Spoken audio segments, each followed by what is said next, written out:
Hello guys. मुझे आशा ही नहीं पूर्ण विश्वास है कि आप ठीक होंगे, अपनी सेहत का ख्याल रख रहे होंगे और साथ में शानदार पढ़ाई कर रहे होंगे। पढ़ाई कर रहे हैं ना? नहीं तो करिए स्टार्ट, टाइम नहीं है, ठीक है।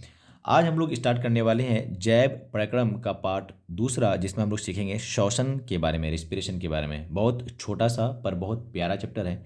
बहुत सारे कॉन्सेप्ट जो यहाँ पर सीखने के हैं। मैंने पोषण पहले ही पढ़ा रखा है, इसलिए हम लोग बात करेंगे श्वसन ऑनवर्ड्स, ठीक है। तो पहला हमने सवाल से ही चैप्टर स्टार्ट किया है कि भैया श्वसन है क्या? क्या है श्वसन? श्वसन है क्या? क्या है श्वसन? 3-4 बार बोलने से सवाल थोड़ा मजबूत हो गया है, तो समझते हैं है क्या श्वसन। देखो ध्यान से। ऑक्सीजन को, किसको भाई? ऑक्सीजन को वायुमंडल से, कहाँ से? वायुमंडल यानी हवा से शरीर की कोशिकाओं तक पहुंचाना तथा वहां से कार्बन डाइऑक्साइड गैस को शरीर से बाहर निकालने की प्रक्रिया को श्वसन बोल रखे हैं हम। श्वसन इस बात को कह रहे हैं। मतलब सर, मतलब सर, जरा ध्यान से डायग्राम देखो। ये ध्यान से डायग्राम देखो भाई। ये आपको यहाँ पर इस सुंदर आदमी का नाक दिख रहा होगा। मैं थोड़ा कलर कर लेता हूँ change. Which colour I should go with, चलो ग्रीन ले लेता हूँ यार। देखो ध्यान से, यहाँ पे नाक दिख रहा होगा, ठीक है। और ये अलग अलग अंग दिख रहा होगा, यहाँ पर दिख रहा होगा, ये सारा डिफरेंट डिफरेंट अंग है। अब इन अंग में नाक से, यहाँ से, अब ऊपर हो जा रहा है क्या? नाक से हवा मान जाओ, हवा मतलब ऑक्सीजन, ऑक्सीजन यहाँ पर आना है, छोटी आंत बड़ी आंत ये सब में आना है, ठीक है।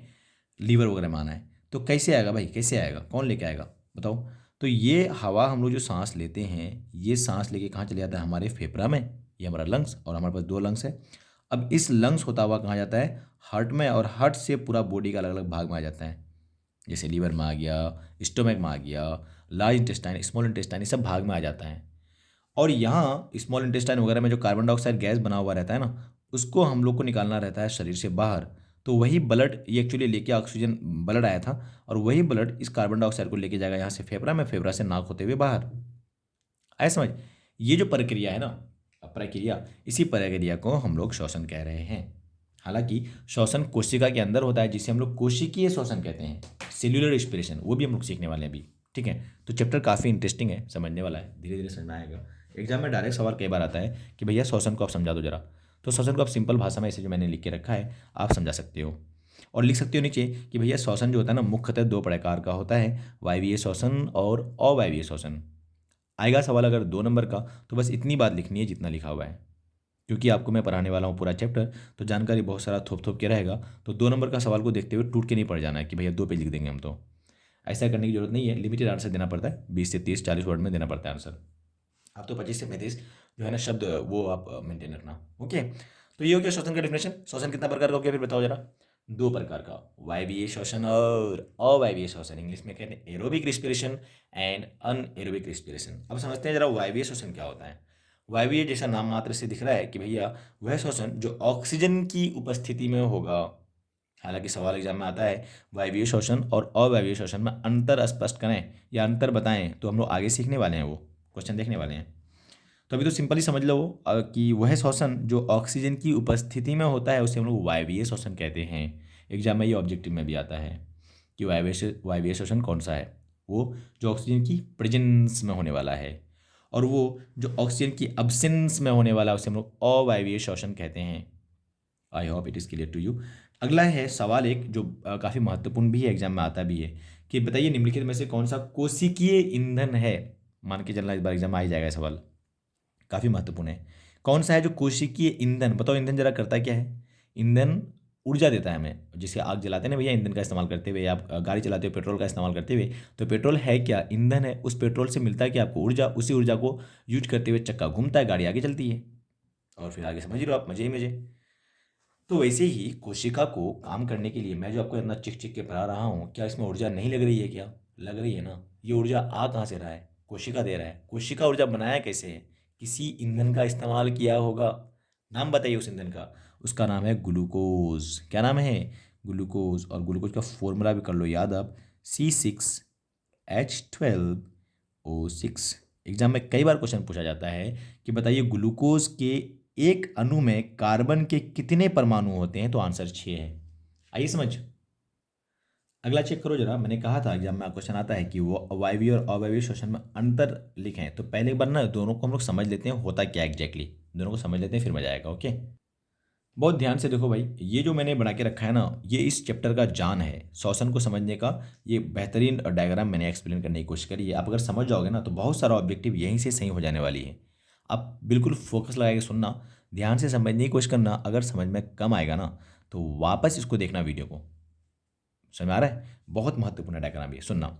ये जो पूरा मैंने ब्लैक कलर का बनाया है और समझा क्या रहा हूँ मैं आपको, वायवीय और अवायवीय, अनेरोबिक और एरोबिक रिस्पिरेशन। ओके, ये जो पूरा डायग्राम दिख रहा है ये कोशिका है, एक सेल है, सेल। और इस सेल को मैंने जूम किया हुआ है बहुत ज़्यादा, तो इसलिए इतना बड़ा दिख रहा है ये। समझ में आया? और सेल के अंदर बहुत सारे छोटे छोटे अंग होते हैं, जैसे लाइसोसोम हो गया, राइबोसोम हो गया, एंडोप्लाज्मिक रेटिकुलम हो गया, गोल्गी बॉडी हो गया, न्यूक्लियस हो गया, माइटोकॉन्ड्रिया हो गया, फलाना ढिमकाना, बहुत सारा होता है। ये सारे कोशिका के अंदर जो संरचना पाई जाती हैं, इन सब संरचना को मिला करके साथ में कोशिकांग कहते हैं। कोशिकांग कहते हैं। एग्जाम में कई बार सवाल यही आ जाता है कि भैया आप 3 कोशिकांग के नाम बताइए। बहुत सारे सवाल होगा 2 नंबर का, ठीक है, अगर आएगा तो। अब सुनना, वायवीय और अवायवीय श्वसन में हम लोग समझते हैं क्या होता है। देखो, ये कोशिका के अंदर जो आपको पीला पीला कलर का थोड़ा थोड़ा दिख रहा होगा, ये मैंने कोशिका के अंदर का पानी, जिसको हम लोग कोशिका द्रव कहते हैं या साइटोप्लाज्म कहते हैं, वो बना के दिखाया है। अब होता ये है कि हमने जो खाना खाया है वो खाना पच करके बिल्कुल छोटा हो जाता है। तो जो मान जाओ ये वाला हमने खाना खाया था और ये बिल्कुल टूट फूट के इतना छोटा छोटा हो जाता है, बुंदा में जो दिख रहा होगा। यही सब खाना का पचा हुआ रूप को हम लोग नाम क्या देते हैं? इसको हम लोग नाम देते हैं ग्लूकोज। क्या नाम देते हैं? ध्यान से सीखना थोड़ा सा। और ग्लूकोज का फॉर्मूला अभी मैंने बता के निकला है आपको, C6H12O6। राइट। अब सुना ध्यान से, होता क्या है, ये ग्लूकोज जो है, इस ग्लूकोज से ही हमको ऊर्जा मिलने वाली है। पर ऊर्जा मिलेगी तब जब ये ग्लूकोज जाएगा एक कोशिका के अंदर। किसके अंदर जाएगा? कोशिका के अंदर।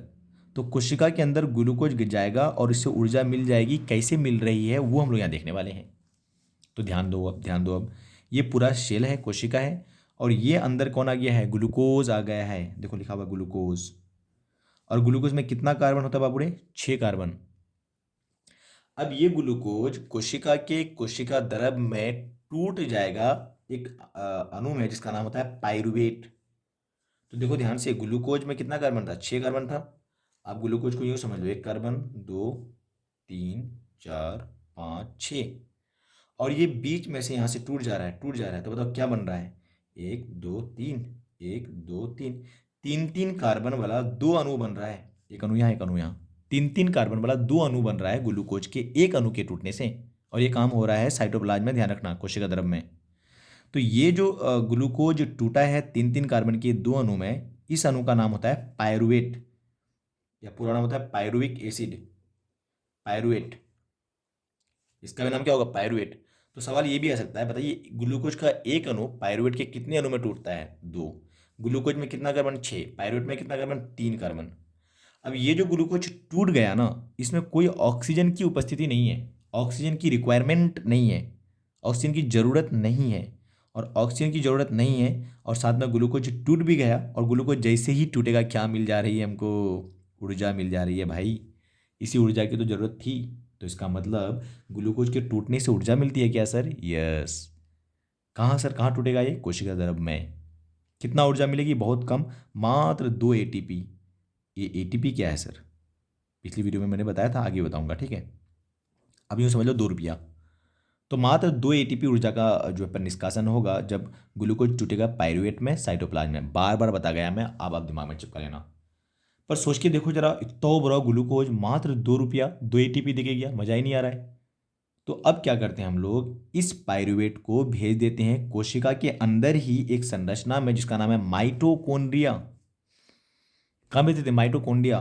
तो देखो ये पायरुवेट अब चले जाएगा किसके अंदर? माइटोकॉन्ड्रिया के अंदर। और यहाँ पर इस्तेमाल करेगा ये ऑक्सीजन का, और ऑक्सीजन का इस्तेमाल करते फिर निकालेगा ये एनर्जी। पर अब की बार जो एनर्जी निकालेगा, क्योंकि ऑक्सीजन का यूज करके निकाल रहा है, तो ये लगभग लगभग 38 एटीपी आता है। 38 एटीपी, देख रहे हो कितना high amount of energy release हो रही है। और ये श्वसन में हम लोग देख पा रहे हैं, क्योंकि यहाँ पर पायरुवेट टूट रहा है ऑक्सीजन के प्रेजेंस में, तो इसलिए हम लोग कहते हैं वायवीय श्वसन। समझ में आया? तो श्वसन दो तरह का हो गया, अवायवीय और वायवीय। अवायवीय श्वसन और वायवीय श्वसन में अंतर एग्जाम में पूछता है क्या होता है नहीं होता है, तो ये सारी बातें मैं आपको पढ़ाने लगा हूँ, ठीक है। इस डायग्राम को यूज करते हुए पढ़ाऊंगा।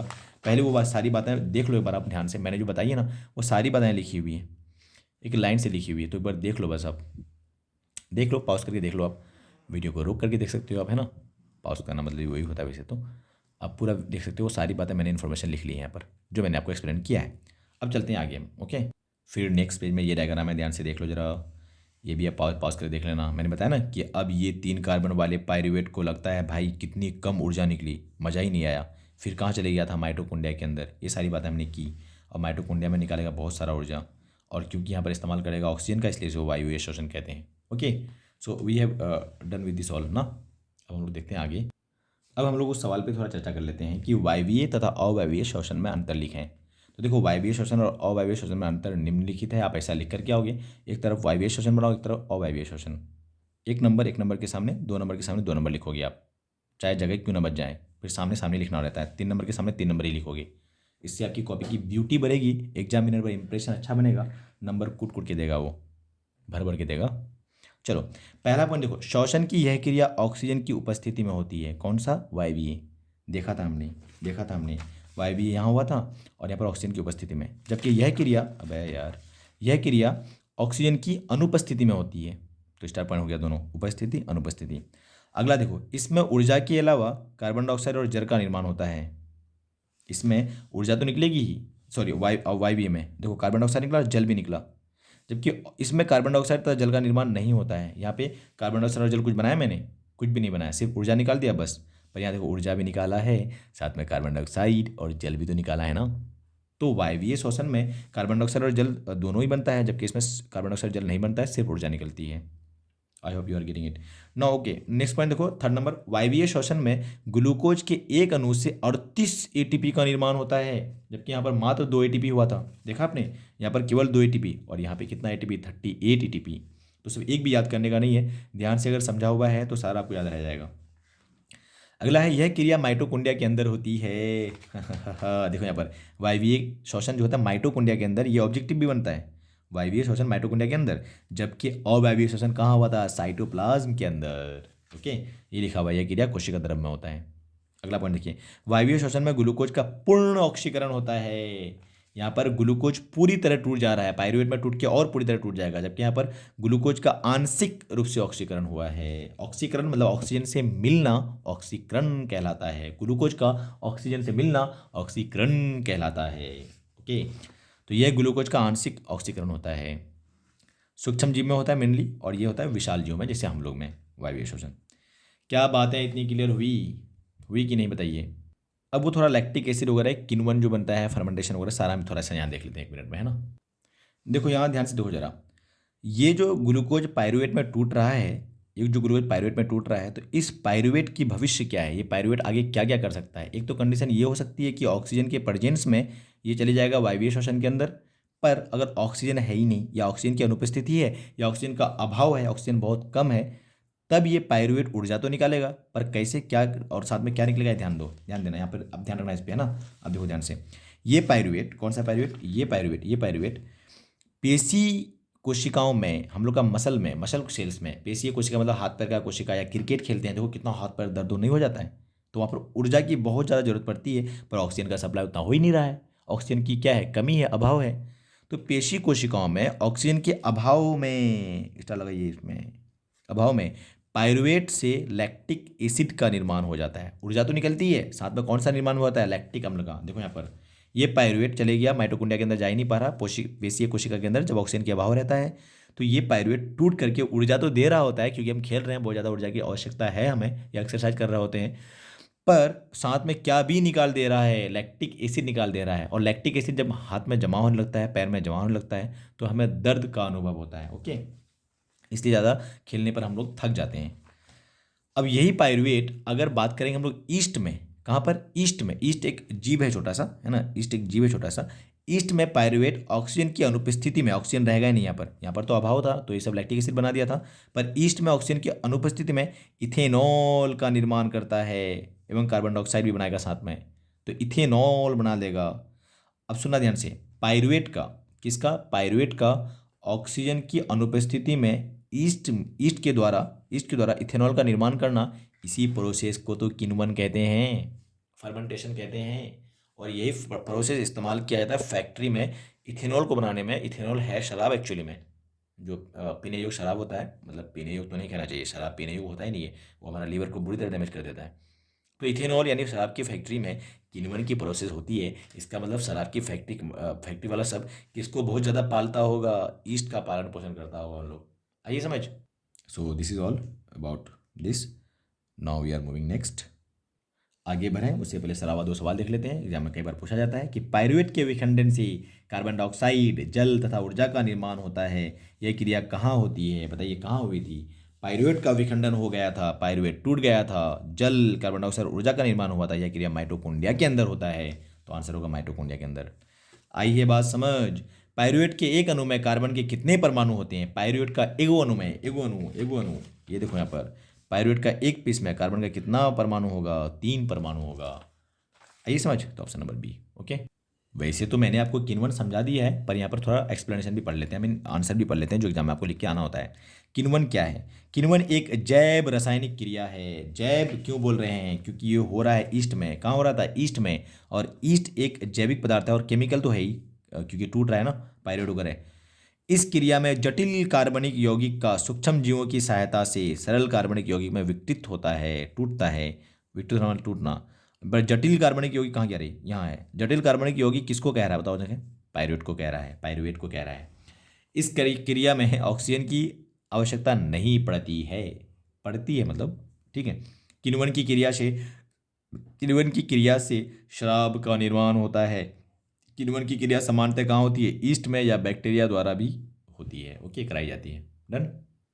एक मरा हुआ सवाल ये भी कई बार आ जाता है कि बताइए किण्वन की क्रिया से क्या बनता है या बनती है। ऑप्शन रहेगा अल्कोहल बनता ही है, मैंने देखा। इथेनॉल बनता है ना, C2H5OH। ये फॉर्मूला है आपका इथेनॉल का। कार्बन तथा इसके यौगिक में आप लोग डिटेल में सीखिएगा, इथेनॉल मिथेनॉल वगैरह, ठीक है। शराब की फैक्ट्री में ना आदमी काम करने वाला सब इथेनॉल पी करके बेहोश रहता है, मतलब धुत रहता है सब शराब पी करके, ठीक है। तो इसलिए कई बार ना इथेनॉल में मिथेनॉल मिला दिया जाता है, और मिथेनॉल का फॉर्मूला होता है CH3OH, और होता ये जहरीला है, ठीक है। तो अब जब इसमें इसको मिला दिया तो देखो अब डर से आदमी पीता नहीं है, काम करता है मजदूर, ठीक है। चलो खैर, से बात की बात है। ध्यान से देखो, किण्वन की क्रिया से क्या बनता है। अल्कोहल बनता है, मैंने देखा। दही भी बनता है, यस। और पाव रोटी वगैरह में भी काम होता है, ईस्ट फर्मेंटेशन वगैरह होती है थोड़ा बहुत। तो इसमें क्या जाएगा, ऑप्शन नंबर डी जाएगा। सवाल है जो महत्वपूर्ण है, 5 नंबर का आने का चांस है। सवाल लिखा हुआ है कि मानव में श्वसन क्रिया का सचित्र वर्णन करें। ये तो बैक्टीरिया वगैरह का देख लिया। मानव में श्वसन की क्रिया कैसे, कहाँ पर क्या होती है, मानव में श्वसन की क्रिया में कौन कौन सा अंग सम्मिलित रूप से है, काम कर रहा है ये वाला, वो देखने वाले। आपको पता होगा नाक है, नासिका गुहा है, हमारा फेफड़ा है, सब हम लोग इस टॉपिक में देखने वाले हैं। फटाफट से देख लेते हैं। मानव में श्वसन क्रिया का सचित्र वर्णन करें तो खाना जो हम खाते हैं वह ग्लूकोज के रूप में टूट जाता है। सही बात है, खाना जो हम लोग खाए ना वो टूट फूट करके क्या बन गया है, ग्लूकोज बन गया है। और कोशिका के अंदर इन्हीं ग्लूकोज से मिलकर ऑक्सीजन ऊर्जा का निर्माण करता है। इसी प्रक्रिया को श्वसन कहते हैं। पता नहीं कहाँ से मेरे में बहुत सारी ऊर्जा आ गई अचानक से। श्वसन क्रिया को एक समीकरण द्वारा दर्शाया जाता है जो इस प्रकार है। देखो ये देख रहे हो, ग्लूकोज ऑक्सीजन को पा करके कार्बन डाइऑक्साइड, जल और ऊर्जा में टूट जाता है। ये श्वसन का रासायनिक अभिक्रिया है। एग्जाम में कई बार पूछा जाता है। इसी को उल्टा कर दोगे, कार्बन डाइऑक्साइड, वाटर, और यहाँ पर अगर इसको उल्टा कर देंगे, इसको इधर लेके चले जाएंगे, तो यह किसका होता है, प्रकाश संश्लेषण का। मैंने पहले भी करा रखा है। अब लिखा हुआ है मानव में श्वसन तंत्र निम्नलिखित श्वसन अंग से मिलकर बनता है। मानव में श्वसन तंत्र में क्या क्या शामिल है बताओ जरा। सबसे पहले नासिका छिद्र, नाक का 2 छिद्र सामने की तरफ, नॉस्ट्रिल्स कहते हैं। उसके बाद स्वर यंत्र, लैरिंग्स, जहाँ पे आवाज़ निकलती है, साउंड बॉक्स जिसे कहते हैं। दूसरा श्वास नली, जिससे हम लोग सांस लेते हैं, वो वाली नली की बात हो रही है। अगला फेफड़ा हमारा लंग्स है, मैंने आपको पहले भी डायग्राम दिखाया है। तो you can see how many lungs we have 2 lungs. ये देखो, ये एक लंग्स है, ये एक लंग्स है, 2 लंग्स है भैया मेरे को, मतलब हमारे को। ओके, तो ये लंग्स है और ये लंग्स है। ओके, उसके अलावा यहाँ पर है श्वास नली, और श्वास नली के अलावा यहाँ पर नासिका छिद्र पाया जाएगा। एक्चुअली मैं आपको डायग्राम दिखाता हूँ बेहतर वाला, ठीक है। ये देखो, ये डायग्राम, ये देख रहे हो डायग्राम, ये है हमारा प्यारा सा lungs. And how many lungs, we do have 2 lungs, 2 lungs होते हैं। और लंग्स के बीच में यहाँ पर कहीं होता है हार्ट, हार्ट होता है यहाँ पर, हार्ट, यहाँ पर हार्ट होता है। और ये हार्ट जो है ये लेफ्ट साइड थोड़ा सा मुड़ा हुआ रहता है, ठीक है। Tilted towards left lungs. Okay, इस पर हम लोग बात करेंगे परिवहन जब चैप्टर पढ़ेंगे। अब देखना ध्यान से, ये लंग्स है और लंग्स के बाद ये वाली जो नली दिख रही है आपको, ये है श्वास नली। कौन सी नली? श्वास नली। और श्वास नली यहाँ पर आकर के दो भाग में बढ़ गया है, दो भाग में बढ़ गया है। ठीक है, अब ध्यान से सुनना, जो हमारा श्वास नली है ना भाई, जो श्वास नली है जिससे हवा जाती है अंदर, ये जो नली है, ये पाइप है, पाइप, ये चिपक ना जाए, एक दूसरे से चिपक ना जाए, जिससे फिर चिपक जाएगा तो हम लोग सांस कैसे लेंगे। इसलिए नेचर ने यहाँ पर ऐसे करके सी शेप का, सी आकार का बहुत सारा रिंग दिया है। रिंग वो हाथ से आप छू भी सकते हो। और इसी के जस्ट ऊपर क्या है, यहाँ पर साउंड बॉक्स है। इसी के जस्ट ऊपर क्या है? Sound box, लैरिंग्स। तो ये जो सी शेप रिंग देख रहे हो, इन्हें हम लोग कहते हैं उपास्थि के बने अपूर्ण वलय। क्या बोलते हैं? उपास्थि के बने अपूर्ण वलय। ये अपूर्ण वलय है, इनकम्प्लीट रिंग है, पूरी तरह पूरा नहीं है, मतलब सी की तरह है। देखो ना, कंप्लीट तो ये हो गया ना, कंप्लीट रिंग। अरे कंप्लीट रिंग ये हो गया ना भाई। हम कह रहे हैं अपूर्ण, मतलब ऐसे है रिंग। ये सामने की तरफ पूरा होगा पर पीछे की तरफ पूरा नहीं है। इसके पीछे कारण है, अभी मैं समझा नहीं रहा हूँ, अदरवाइज वीडियो बेवजह बहुत लंबी हो जाएगी। ठीक है, पर ये अपूर्ण वाला तो है। बना हुआ किसका है? हड्डी का है क्या? हड्डी का है क्या? आंसर है नहीं, ये बना हुआ उपास्थि का। किसका बना हुआ? उपास्थि। उपास्थि क्या होता है? जैसे आपका नाक का सबसे टिप वाला पोर्शन छो, या कान छो, आप कान कान देखो, कान मोड़ सकते हो ना, तो वो किसका बना हुआ? उपास्थि का बना हुआ, इसलिए मोड़ पा रहे हो आप। ठीक है, तो और बाकी हड्डी तो आप समझ रहे हो, बहुत टफ होता है, बहुत हार्ड होता है। तो उपास्थि का बना हुआ है और अपूर्ण वाला है। ठीक है, ठीक है, ताकि ये लंग्स को कोलैप्स होने से बचाता है। अब देखना ध्यान से, ये सारे चीज़ हम लोग पढ़ने वाले हैं। नासिका छिद्र के बारे में आपको क्या बताएंगे, बताओ? सब पता है ना आपको नासिका छिद्र क्या होता है? नासिका मुख द्वार के ठीक ऊपर होता है। पता नहीं था कि आपको? है पता आपको? जिसमें कितने छिद्र होते हैं? दो गोलाकार छिद्र होते हैं, जिन्हें नासिका छिद्र कहा जाता है। नासिका छिद्र नासिका वेश्मों में खुलते हैं। आगे ये नासिका वेश्म में खुलेगा। नासिका वेश्म आगे ग्रास ग्रसनी में होता हुआ स्वर लैरिंग्स में खुलता है। मैं आपको ये डायग्राम वापस दिखाता हूँ। जा कहाँ है? अरे वीडियो ऑन है क्या? कोई बात नहीं, कोई बात नहीं। अरे यार ये क्या बन गया? अरे यार डेंजर बन गया है। कोई बात नहीं, देखो ध्यान से, ये है नाक, इसमें दो छिद्र होगा यहाँ पर, और नाक के पीछे ये होगा नासिका गुहा। क्या होगा? नासिका गुहा। और यहाँ पर जो है, यहाँ पर ऐसे करके ये है मुख गुहा। ठीक है, मुख गुहा। अब देखो, सांस ऐसे लेंगे, हवा अंदर जाएगी और जाएगी और मिलेगी ये वाला क्षेत्र में। ठीक है, ये वाला क्षेत्र में। और यहाँ से खाना खाएंगे, ये ऐसे जाएगा आगे, और ये सांस हवा जा रही है आगे। तो ये वाला वो क्षेत्र है जहाँ पर खाना भी आ रहा है और हवा भी आ रही है। इस क्षेत्र को हम लोग कहते हैं ग्रसनी। क्या कहते हैं? ग्रसनी। इंग्लिश में कहा जाता है इसको फेरिंग्स। क्या कहा जाता है? फेरिंग्स। एग्जाम में कई बार सवाल आता है कि common path for food and air, वो वाला जगह का नाम बताइए जहाँ पे खाना भी जाता है और हवा भी जाता है, उसका नाम है ग्रसनी, फेरिंग्स। ठीक है, और फिर आगे यहाँ पर दो नली होने वाला है, दो दरवाजा है, एक्चुअली में दो दरवाजा है। दूसरे वाले दरवाजा का नाम है निगल द्वार। क्या नाम है? निगल द्वार। बहुत गंदा डायग्राम हो जा रहा है, कोई बात नहीं, आप समझो बस। आप तो बढ़िया से, भाई कहाँ चले गया ये? हाँ, और पहले वाला दरवाजा का नाम है, बता पाओगे आप? श्वास द्वार, या क्या बोलते हैं इसको? गले, इंग्लिश में तो ग्लोटिस बोलते हैं, ग्लोटिस ही लिख दे रहा हूँ मैं। हिंदी में बोलते हैं कौन सा द्वार?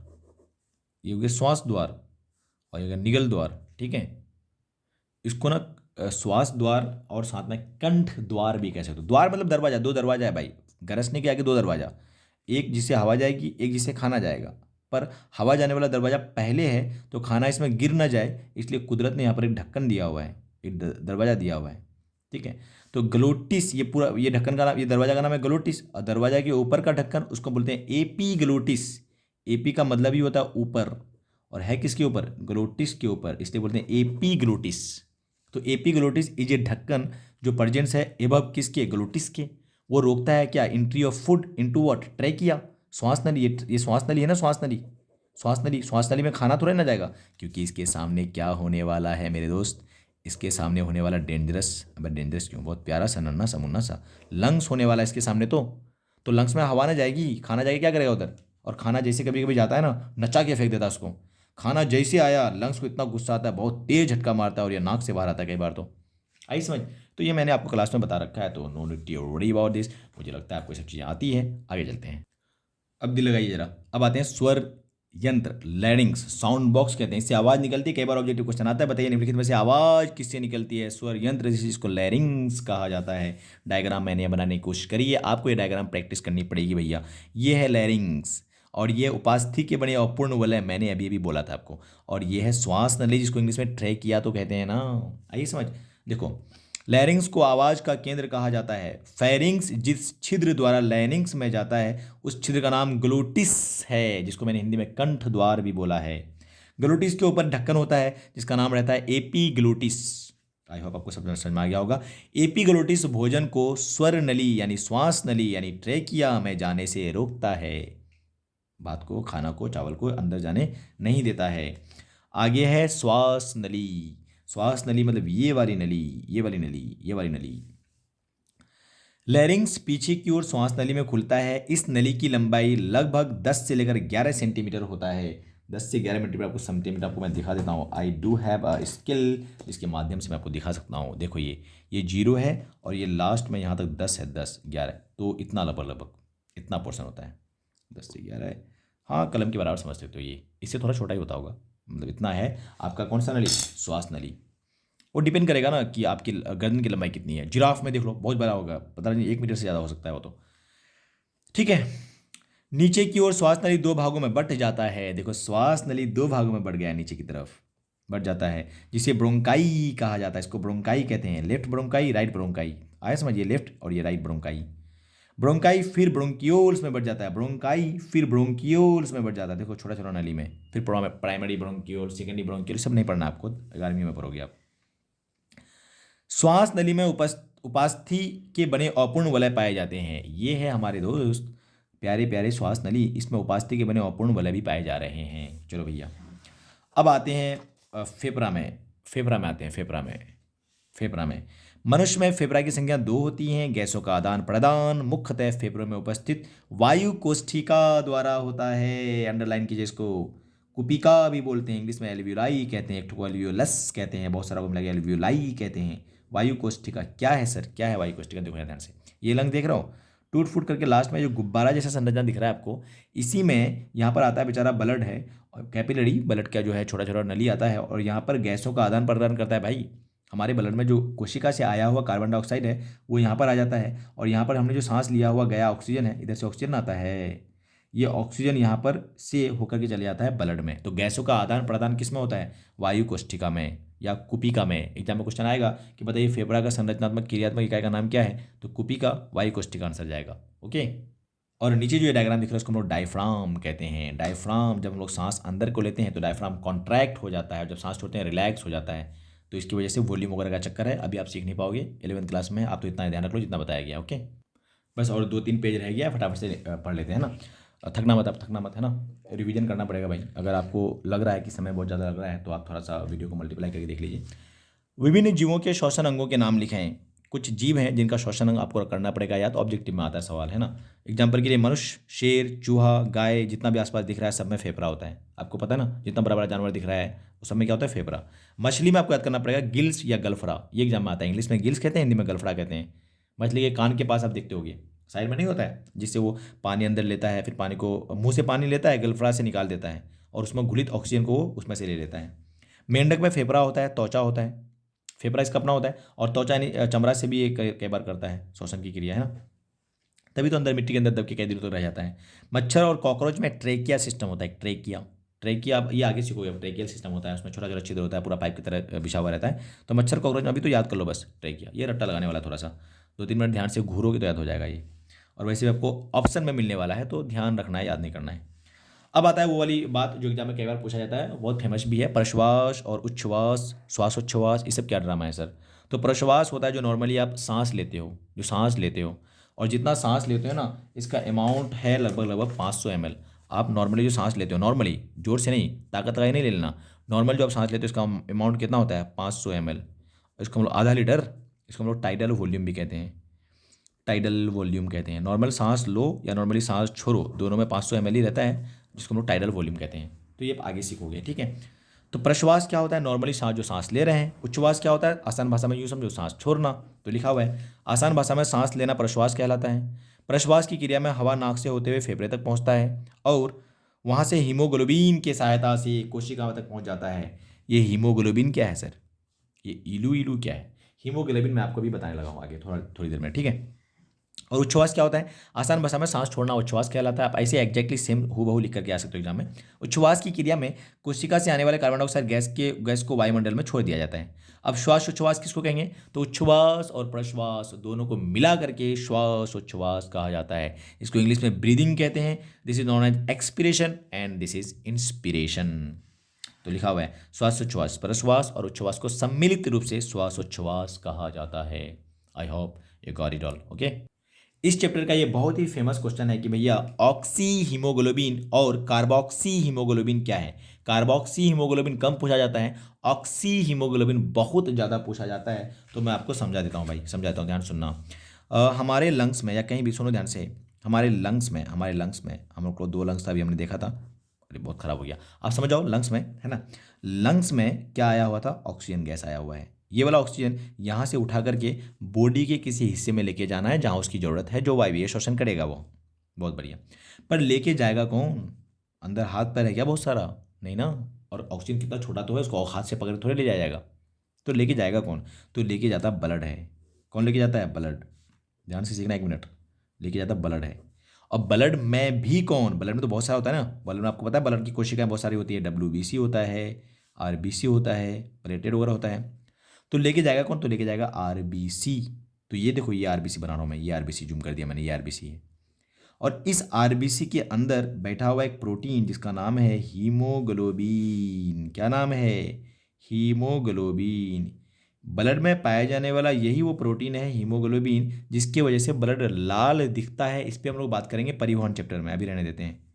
ये हीमोग्लोबिन क्या करेगा? अपने सर में बैठा लेगा ऑक्सीजन भैया को। चाचा जी चलिए मेरे साथ, हम आपको लेके जा रहे हैं। तो हीमोग्लोबिन किसको अपने सर में बैठा लिया? ऑक्सीजन को। तो मान जाओ ये हीमोग्लोबिन है, इसमें कौन बढ़ गया? ऑक्सीजन। अब जो ये स्ट्रक्चर दिख रहा है इसी का नाम होता है ऑक्सी हीमोग्लोबिन। Oxy haemoglobin. क्या बात समझ में आई? एग्जाम में क्वेश्चन आता है भाई, देखो लिखा हुआ है हमारे शरीर में, शरीर के RBC में हीमोग्लोबिन नाम का एक प्रोटीन पाया जाता है जिसका काम गैसों का, ऑक्सीजन और कार्बन डाइऑक्साइड का वहन करना है। ढोना, वहन मतलब ढोना। जब हीमोग्लोबिन ऑक्सीजन से मिलता है तो उसे हम ऑक्सी हीमोग्लोबिन कहते हैं। You can C over here. आप एग्जाम में इतना लिखने के बाद ऐसा लिख सकते हो, अर्थात का मतलब होता है यानी। हीमोग्लोबिन जब मिलता है ऑक्सीजन से ऑक्सी हीमोग्लोबिन बनता है। ओके, कार्बोक्सी हीमोग्लोबिन वैसे ही जब यहाँ से कोशिका से कार्बन डाइऑक्साइड लेके जाना होता है किसको? हीमोग्लोबिन को। तो जब हीमोग्लोबिन और कार्बन डाइऑक्साइड मिलता है तो इसको बोलते हैं कार्बोक्सी हीमोग्लोबिन। काफ़ी सिंपल। ऑक्सी हीमोग्लोबिन समझ में अगर आ गया तो कार्बोक्सी हीमोग्लोबिन में जान थोड़े है। देख लो, पढ़ लो। अब आते हैं, ये मनुष्य और वगैरह की बात खत्म हो गई, इसको आराम से पढ़ लेना भाई, स्क्रीनशॉट ले लेना, है ना। अब आ गई यहाँ पर पौधों में श्वसन क्रिया और कैसे संपन्न होता है। पौधे में श्वसन, बेचारे के पास अपना लंग्स वगैरह थोड़े, हम लोग के पास तो फेफड़ा है ना। पौधे के पास कहाँ कुछ है? तो पौधे कैसे करता होगा? क्या पौधे में श्वसन की क्रिया नहीं होती है क्या? होती है ना। पिछले चैप्टर में तो हमने पढ़ा है, याद होगा, वहाँ पर छोटा छोटा छिद्र होता था पत्ती में। आप देखे होगे वहाँ पर, कहाँ पर, मतलब पेड़ पौधे में ये जड़ है और ये क्या है? पत्तियाँ। पत्ती में छोटा छोटा छिद्र, इसी का नाम तो था रंध्र, स्टोमाटा। इसी से जाएगा ऑक्सीजन अंदर। ओके, पौधे में श्वसन गैसों का आदान प्रदान शरीर की सतह द्वारा विसरण की क्रिया से होता है। सर व्हाट इज विसरण देन? विसरण क्या होता है? विसरण यूँ समझ लो, ऑक्सीजन यहाँ पर बहुत सारा है, बहुत सारा है, यहाँ पर ऑक्सीजन बहुत कम है, 3-4 है। तो ऑक्सीजन का यहाँ से यहाँ जाना जाएगा ही, जहाँ ज़्यादा है और जहाँ कम है तो ज़्यादा से कम की तरफ जाना ऑक्सीजन का बिना कुछ ऊर्जा के, इसी बात को हम लोग विसरण कहते हैं। सिंपल सिंपल ऐसे समझो। डिफ्यूजन इंग्लिश में कहते हैं भाई। कहाँ समझा गया मैं? वापस देख लो, वापस देख लो। ऑक्सीजन यहाँ पर बहुत ज़्यादा था, ऑक्सीजन यहाँ पर बहुत कम है, तो ज़्यादा से कम की तरफ जाएगा। इसी पर ये प्रक्रिया को बोलते हैं विसरण, diffusion. High concentration to low concentration. Okay, चलो भाई, अब देखो जरा क्रिया से होता है। पौधे श्वसन की क्रिया पत्तियों से कर सकता है, तना से भी कर सकता है, जड़ से भी कर सकता है। काफ़ी खास बात। छोटे छोटे छिद्र होते हैं भाई पत्तियों में, तना में, जड़ में छोटे छोटे छिद्र होते हैं। छिद्र का नाम अलग अलग है, देख लो जरा। पत्ती में अगर छिद्र रहेगा तो उसको रंध्र कहते हैं, इंग्लिश में स्टोमाटा कहेंगे। पिछली वीडियो में हमने देखा था। तना में अगर रहेगा तो उसको वात रंध्र कहते हैं, लेंटिसिल्स कहा जाता है। और जड़ में मूल रोम द्वारा होता है, जिसको रूट हेयर्स भी कह सकते हो आप। ओके, ध्यान रख लेना आप। मैं बता दूं क्या वापस से? देख लो। अच्छा, आगे बना हुआ है डायग्राम, आगे डायग्राम बना हुआ नहीं है तो ध्यान से यहाँ पर देख लो, 1 मिनट आप। ये देखो, ये पत्ती देख लो, पत्ती में छोटा छोटा छिद्र अगर है तो इसका नाम रंध्र है। अगर स्टेम में छोटा छोटा छिद्र है जो दिखेगा नहीं हम लोग को, तो नंगी आंखों से नहीं दिखेगा, ये छिद्र का नाम है वात रंध्र। और रूट में छोटा छोटा ऐसे निकला हुआ रहता है जिसको हम लोग रूट हेयर कहते हैं। इन तीनों चीज़ से पत्तियाँ पेड़ पौधे जो है ना श्वसन की क्रिया कर सकता है। ओके। अच्छा, ये बहुत खास बात देख लो आप, हम लोग जनरली सुनते आते हैं कि भैया हम लोग ना श्वसन में ऑक्सीजन लेते हैं और पेड़ पौधे ना कार्बन डाइऑक्साइड लेते हैं। ये बात सही नहीं है, ध्यान सुनो। पेड़ पौधा हम लोग जैसे ऑक्सीजन ऑक्सीजन को सांस में लेते हैं ना, वैसे ही श्वसन की क्रिया के लिए पेड़ पौधा भी ऑक्सीजन गैस ही लेता है। मैं सही कह रहा हूँ आपको। आप श्वसन की क्रिया में हम लोग क्या लेते हैं, कौन सा गैस, ऑक्सीजन। क्या निकालते हैं, कार्बन डाइऑक्साइड गैस। वैसे ही पेड़ पौधे भी तो शोषण करता होगा ना यार, तो वो शोषण में कौन सा गैस लेता है, ऑक्सीजन ही लेता है। सही बात है।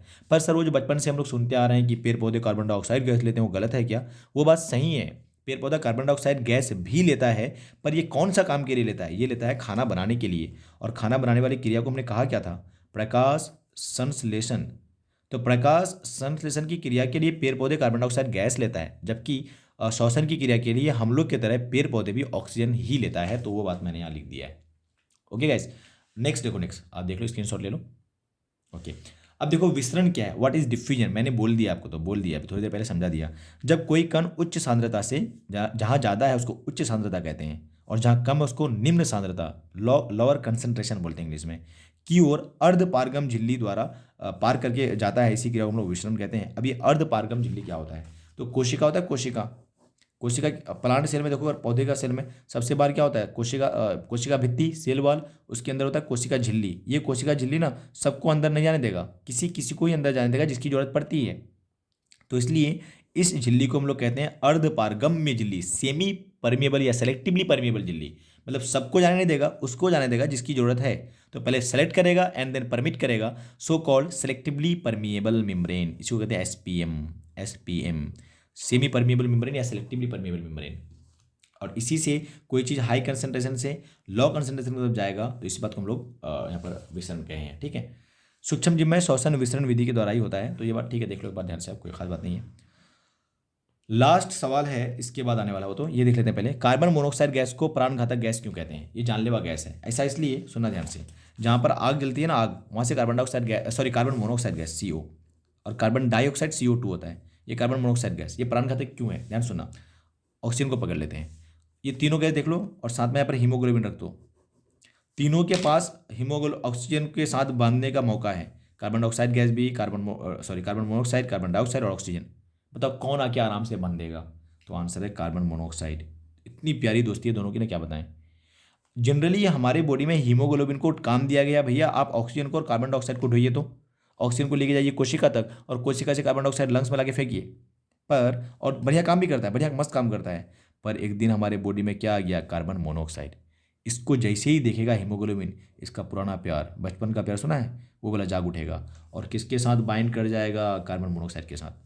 इतने दिन से दोनों की दोस्ती थी, सबको तोड़ दिया कि भैया आप लोग जाइए अपने काम से, हमको अपना बचपन का प्यार मिला, इससे हम बांधने आ रहे हैं। कितनी बुरी बात हो गई हमारे लिए, बताओ। अब हीमोग्लोबिन को हमने बोला था भैया ऑक्सीजन ढूंढना आप तो, और हीमोग्लोबिन चल पड़ा है कार्बन मोनोऑक्साइड के साथ। तो ये देखो, ये हीमोग्लोबिन क्या कर लिया, हीमोग्लोबिन चिपका है कार्बन मोनोऑक्साइड के साथ, और ऐसा चिपका है कि छोड़ भी नहीं रहा है, छोड़ भी नहीं रहा है। अब भाई थोड़ा बांध लिए, छोड़ दो अब ताकि बाकी वो ऑक्सीजन तो ढोए ना, पर ऐसा कर ही नहीं रहा है। तो हीमोग्लोबिन कार्बन मोनोऑक्साइड के साथ अस्थाई बॉन्ड बना लेता है, जिससे हमारे शरीर में हीमोग्लोबिन की मात्रा क्या हो जाती है, कम हो जाती है। अब ऑक्सीजन को ढोएगा कौन, कोई नहीं, हीमोग्लोबिन ही कम हो गया है, ऑक्सीजन मिल ही नहीं रहा है। तो ऑक्सीजन मिल ही नहीं रहा है तो ऊर्जा मिलेगी क्या, क्योंकि वायु ये शोषण ही नहीं हो पाएगा, तो ऊर्जा भी क्या हो गया है, बहुत कम। इंसान की मौत भी हो सकती है, इतना डेंजरस होता है, इसलिए इसको जानलेवा गैस भी कहा जाता है। चेक करो जरा, लिखा हुआ मैंने। कार्बन मोनोऑक्साइड गैस को प्राणघातक गैस कहते हैं, जानलेवा, क्योंकि यह हीमोग्लोबिन के साथ मिलकर अस्थायी बंधन बना लेता है, जिसके कारण हीमोग्लोबिन ऑक्सीजन को फेफड़े से शरीर के विभिन्न भागों तक नहीं पहुंचा पाता है। परिणाम स्वरूप मनुष्य की मृत्यु हो जाती है। ओके, एक मरा हुआ सवाल देख लो, ये भी। कोशिकीय ईंधन, मैंने कह रखा है आपको, ग्लूकोज को कहते हैं। जैव ऊर्जा के उत्पादन के लिए कोशिका मुख्यतः ग्लूकोज का उपयोग करती है, इसलिए ग्लूकोज को कोशिकीय ईंधन कहते हैं। खत्म हो गया, बस ये लास्ट पेज है, देख लो, 2 सवाल बच गया। श्वसन एवं दहन में अंतर लिखिए। श्वसन और दहन क्या है, श्वसन क्या है? तो श्वसन यह एक जैविक क्रिया है, देखा आपने, जीव के अंदर होता है, जबकि दहन एक रासायनिक क्रिया है। दहन मतलब कुछ जलाना यार, कुछ जलाना, ठीक है, कुछ सिंपली जलाना, इसको समझ लो अभी आप तो, ठीक है। तो ये सिंपली एक रासायनिक क्रिया है, जलाते हैं इसमें हम लोग। यह क्रिया सजीव में होती है, जबकि यह क्रिया निर्जीव में होती है। कुछ जलाते हैं निर्जीव सबको ना, कागज वगैरह जलाना। यह एक नियंत्रित जैविक क्रिया है, जबकि यह क्या, अनियंत्रित प्रक्रिया है, कंट्रोल्ड नहीं है। इस क्रिया के लिए एंजाइम की आवश्यकता होती है, यहाँ कोई एंजाइम वगैरह की जरूरत थोड़ी होगी। एंजाइम क्या होता है, मैंने पहले बता रखा है। और ये मंद क्रिया है, जबकि यह क्या है, तीव्र क्रिया है। और यहाँ पर किण्वन किस प्रकार का श्वसन है, यह कहाँ होता है। तो किण्वन के बारे में मैंने आपको पहले ही बता रखा है, यह एक अवायवीय श्वसन होता है। कहाँ होता है, ईस्ट के अंदर, ठीक है। किण्वन एक प्रकार का अवायवीय श्वसन है, ध्यान से बोलो अवायवीय, जिसमें ईस्ट द्वारा पायरुवेट को इथेनॉल एवं कार्बन डाइऑक्साइड गैस में परिवर्तित किया जाता है। यह क्रिया कोशिका द्रव में होती है। मैंने पहले बता रखा है ना, आपको डायग्राम में दिखा दूँ वापस क्या, ये देख लो, ये देख लो, ये तो हुआ था ना किण्वन, कोशिका द्रव में किण्वन यहाँ पर हुआ था, याद है, ईस्ट में। वीडियो पीछे देख लो वर्सन मैंने आई है। तो ये लास्ट इक्वेशन है, ये पहले ही बता रखा है मैंने, जो ये संपूर्ण इक्वेशन जो दिखाया जा सकता है किसका, श्वसन का। यहाँ पर आकर के श्वसन क्या होता है देखें, है आगे, नहीं आगे खत्म भाई। अब आगे हम लोग अगली क्लास में पढ़ेंगे हम लोग शानदार वीडियो जो होने वाला है परिवहन का, ठीक है। वो काफ़ी छोटा होगा, है ना, परिवहन उत्सर्जन बहुत छोटा है, ओके। तो यहाँ पर श्वसन और पोषण जो है मैंने कर लिया खत्म, दोनों थोड़ा सा लंबा था। अगर आपको समय कम है तो वीडियो थोड़ा फास्ट करके देखो, और जो टॉपिक समझने में दिक्कत है ना, एक बार वापस स्लो मोशन में देख लो उसको, क्योंकि इस चैप्टर में समझने वाला बहुत बढ़िया मेरी बात था। अगर आपको किसी तरह की कोई भी डाउट रह रहा है मन में, तो please let me know in the comment box, comment section. I will I mean reply, मैं जरूर करूँगा रिप्लाई, जो भी आंसर क्वेश्चन रहेगा पर्टिकुलरली जो आपके लिए बेहतर हो सकता है एग्जाम के पॉइंट ऑफ व्यू से, उसको मैं रिप्लाई करूँगा। Okay, bye bye, see you, take care.